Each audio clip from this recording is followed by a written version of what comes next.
Hello, I am Fiona Citkin, a founder of the Bridge Women Worldwide on the Rise talk show series.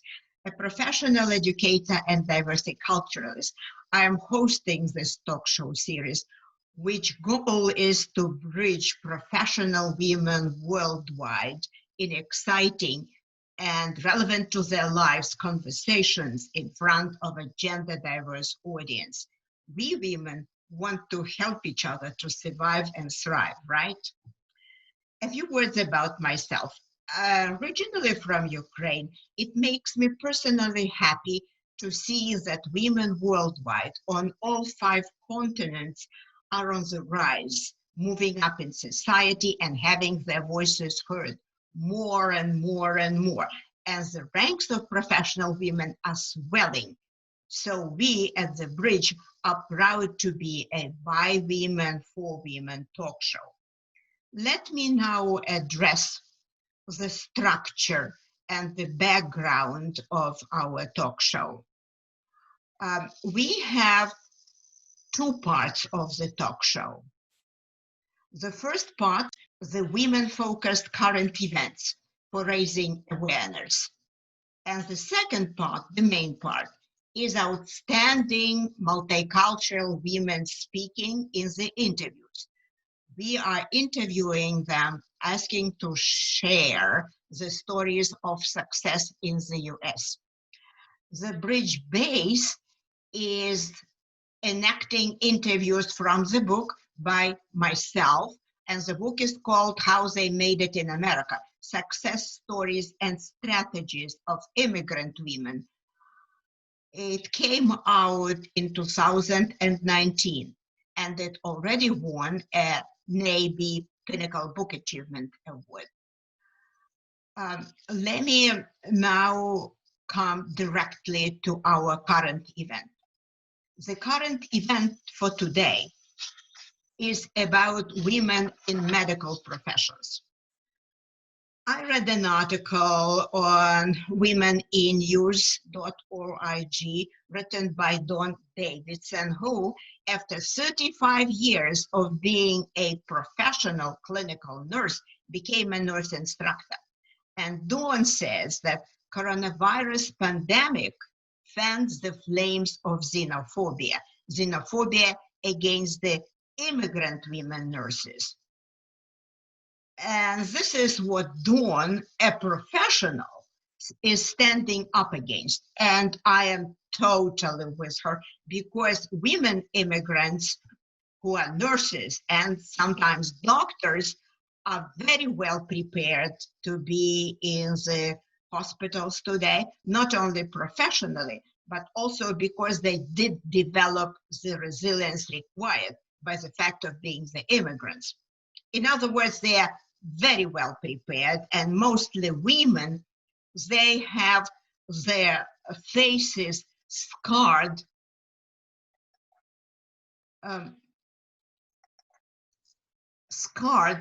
from wearing the protective wear, the glasses and the masks. And you see this face. She is coming to defend the Americans.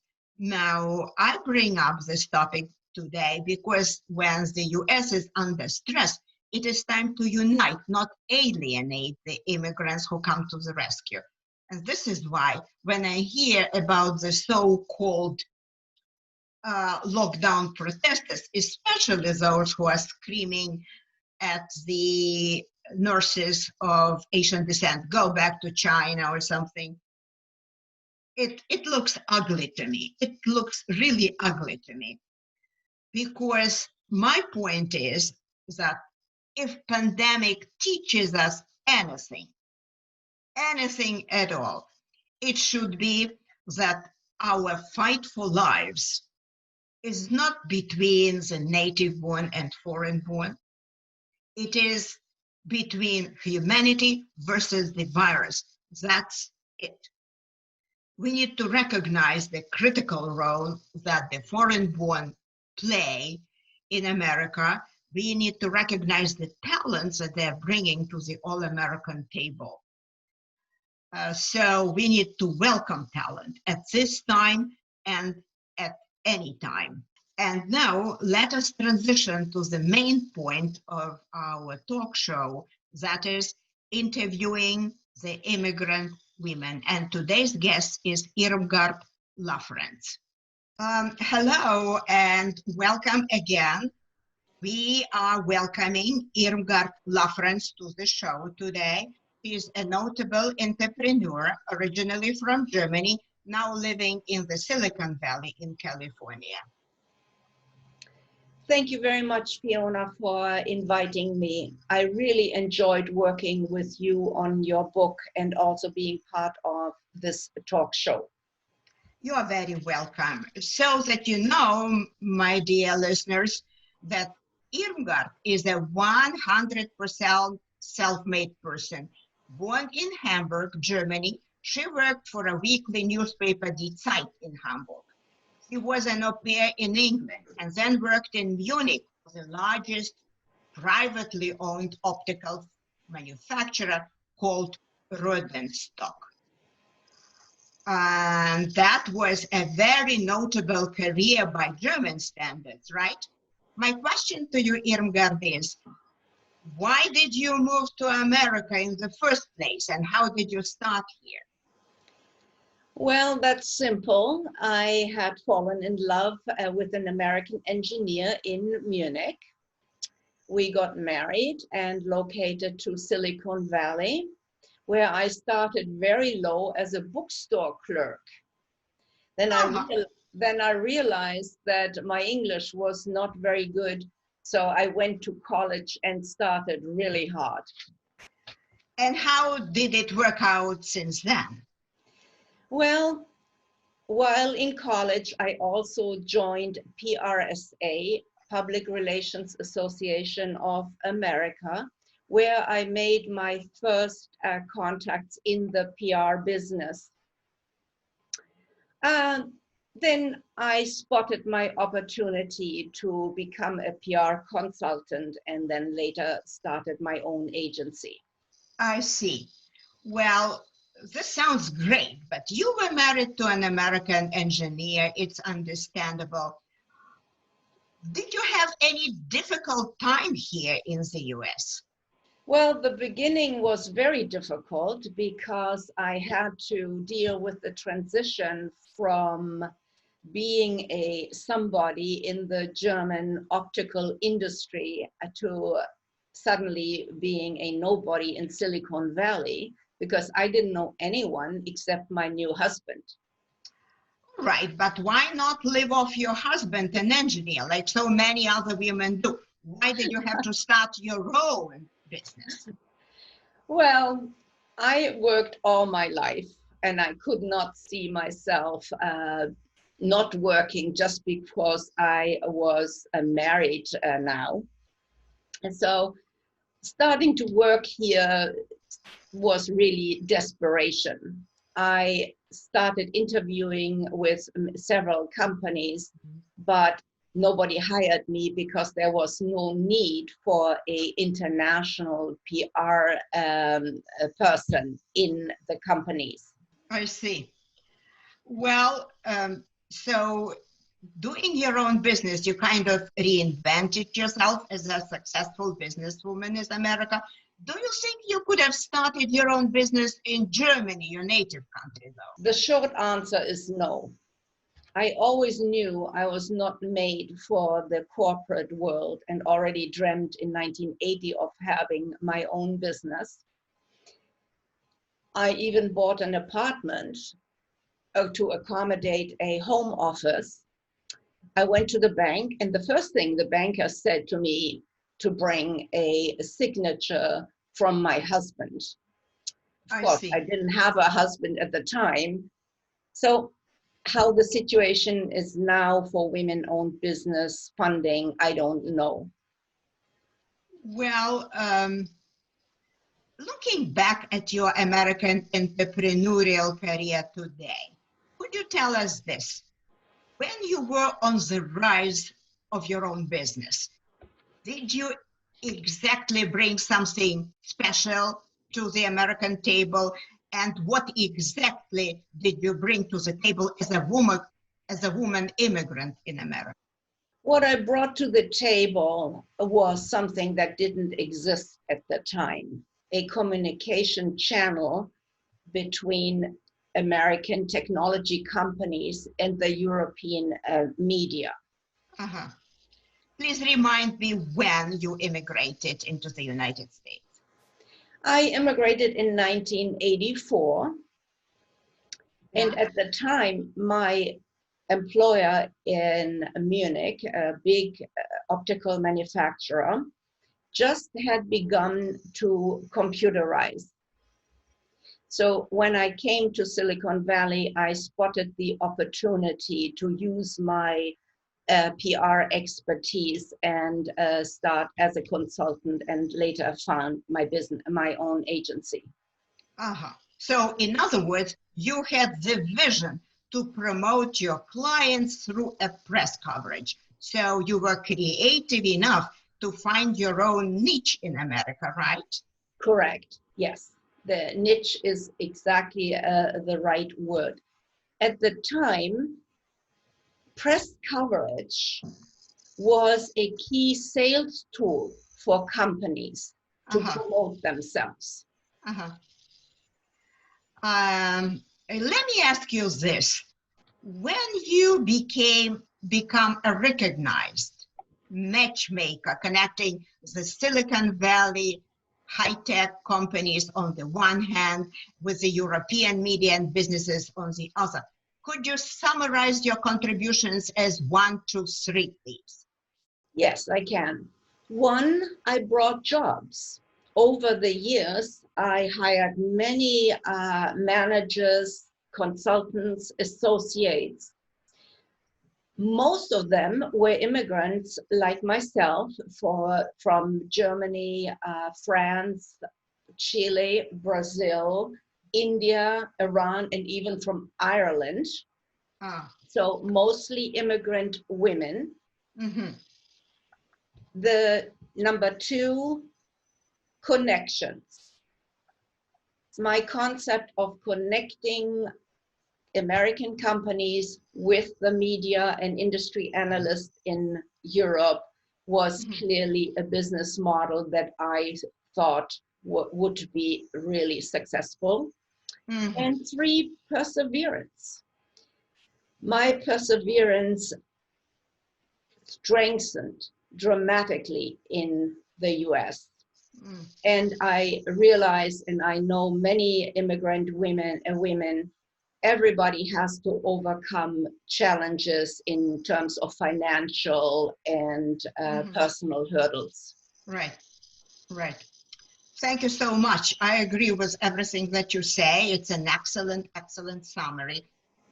But now let us talk about the cultures, okay? We know that the Germans in the United States are the biggest ethnic group, integrated for centuries. But was it difficult for you as an immigrant woman of the first generation to integrate here? I definitely had a hard time to integrate in the beginning, and had to reinvent myself to an extent. So what, or which rather, of your typical German values were modified in the US? What comes to mind first is that I became more compassionate and philanthropic, and I became really a volunteer. Yeah, that's good. Charity is really taken care of in Germany by the government through higher taxes. So now I contribute financially and hands-on to several charities. And I have to say, in the beginning, I really resented my husband for donating so much money and so much time. So in other words, you reinvented yourself, transitioning from scarcity to abundance mentality, more typical of the US. Talking of your personal culture change and this transition, are there any specific modifications that you noticed about yourself? Oh, absolutely, absolutely. I think the major change was my attitude to money. You know, Germans are known to be quite frugal. We go out as a group for dinner or lunch, but we pay individually. Here in the US, we go out as a group and the bill gets split equally, no matter of individual consumption. So I really enjoy this the American way much more. I also prefer the American way. That's why we moved to America, right? Okay, here is my next question. The book where you've been profiled, How They Made It in America, has in the second part the 7 success values that all 18 women who were profiled stick with. Now, talking about your own success, which of the values were most useful to you? Which are more talking to you? Which were most helping to you? Yeah, of course, all these 7 values that are identified are very important. But for me personally, it was character building, strategic thinking, and perseverance. And perseverance. Perseverance, yes. Yes, thank you, Irmgard. I should confess that when I am talking about my book, giving talks at libraries and corporations, I profile you and present you and showcase you as a case study in strategic thinking. This is number 1 here. And you know why? Because most people think they need strategic thinking only when starting their business. But you are different. You also knew when to close your business, right? Yes, I closed my business in 2016 because I saw that new communication channels and strategies and the internet made my original business model outdated. I know that you have spent 3 years in Ecuador, South America, helping the local women to survive and thrive. And I love that. I respect that. Why did you go there? Well, after I realized closing the business was the right move, and I have to admit, there was some fear involved because I was fearful of reverting from being a somebody in Silicon Valley, kind of the queen of international PR, to becoming a nobody again. So it was a great way to escape this realization. Yeah, and I also really wanted something completely new. I wanted some adventure, to be honest. Yeah, and so in fact, you became a serial reinventor yourself. First reinventing yourself in the Silicon Valley and then in Cuenca, Ecuador, right? Yes. What exactly did you do there in Ecuador? In Ecuador, I helped a women's shelter with mostly fundraising. And I have to say, my Silicon Valley friends still trusted me and sent a lot of dollars. I also wrote and produced a video to show women on camera telling their story to promote and help us fundraising. So this video called A Place to Restart Life. is, of course, dedicated to the shelter Casa Maria Amor, helped to raise even more money. Thank you so much. This is an amazing story, Irmgard, of restarting your life and career later in life. A lesson for me personally, and I believe for many of our listeners. By the way, many of the immigrant women I interviewed for the book and HuffPost blogs noted that philanthropy and volunteering are the culture traits they admire the most in Americans. The Americans are more generous in hand and spirit, and the fact that you became an outstanding volunteer means that you integrated deeply into the US-American culture fabric. Now, let me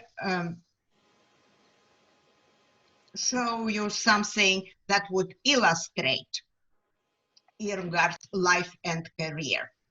Here on this picture, you see Irmgard before she came to the America. You see her wedding picture, a beautiful wreath and beautiful country-style dress and a beautiful bouquet and a woman full of hopes. I am coming to America. And the right picture is a picture of her company's Globalpress Connections announcement of one of the conferences that she organized for media and the Silicon Valley professionals. Very interesting, I find it. Now, the next picture is showcasing her professional life as well.